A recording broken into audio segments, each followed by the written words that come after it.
Sharma advocate Meerut से। आज हम आए हैं पिथौरागढ़।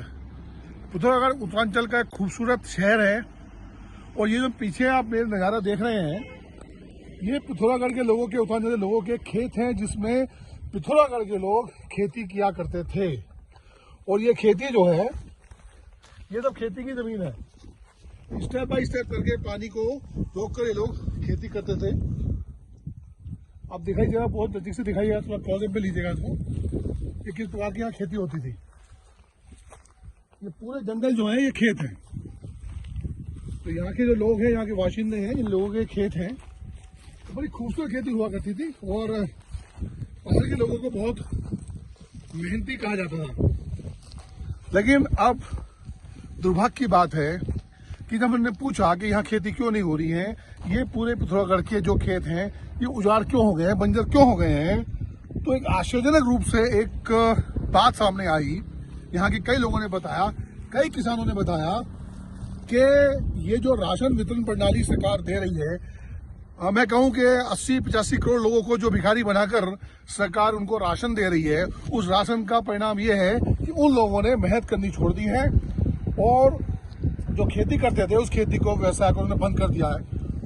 जो राशन मिलता है 5-5 किलो परिवार के प्रत्येक मेंबर्स के नाम से, उसमें कुछ राशन ये लोग रखते हैं और कुछ राशन ये लोग बेच देते हैं, और जिसकी कि ये लोग जो है और अन्य सामान खरीद लेते हैं। जो मेहनत थी, जो जज्बा था, जो जॉब था, इनका योगदान था राष्ट्र में, वो सब खत्म हो चुका है।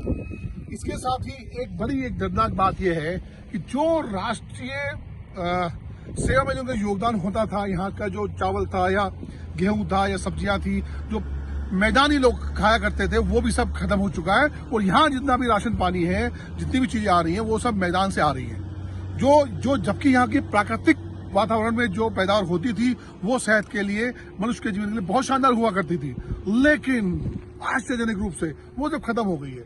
तमाम पिथौरागढ़ की आप देखोगे, नजदीक से देखोगे तो यही लगभग हाल हो चुका है। और ये क्यों हो चुका है कि भारत सरकार, केंद्र सरकार 85 करोड़ लोगों को भिखारी बनाकर राशन दे रही है, जिसकी वजह काम करना छोड़ दिया। लेबर नहीं मिल रही है, यहाँ पे लोग काम नहीं करते हैं। उसकी जगह ये लोग गांजे की खेती करनी शुरू कर दी है और महंगी बिकती है। नशे के आदी हो चुके हैं, नकारा बना दिया है, नालायक बना दिया, लोग काम नहीं कर रहे हैं। और यही से सवाल बनता है, और यही जो सवाल बनता है कि क्या हम लोग भिखारी बनते जा रहे हैं? क्या देश की राजनीति इस जनता को गुलाम बनाना चाहती है? क्या हम गुलाम बन चुके हैं, गुलाम मानसिक हो चुके हैं? क्या हमारा काम सिर्फ यही रह गया कि हम सरकार को चुने और सरकार हमको सिर्फ राशन पानी देकर हमको गुलाम बनाए? गुलाम हो चुके हैं हम लोग। सवाल बनता है कि नहीं बनता? सवाल तो बनता है।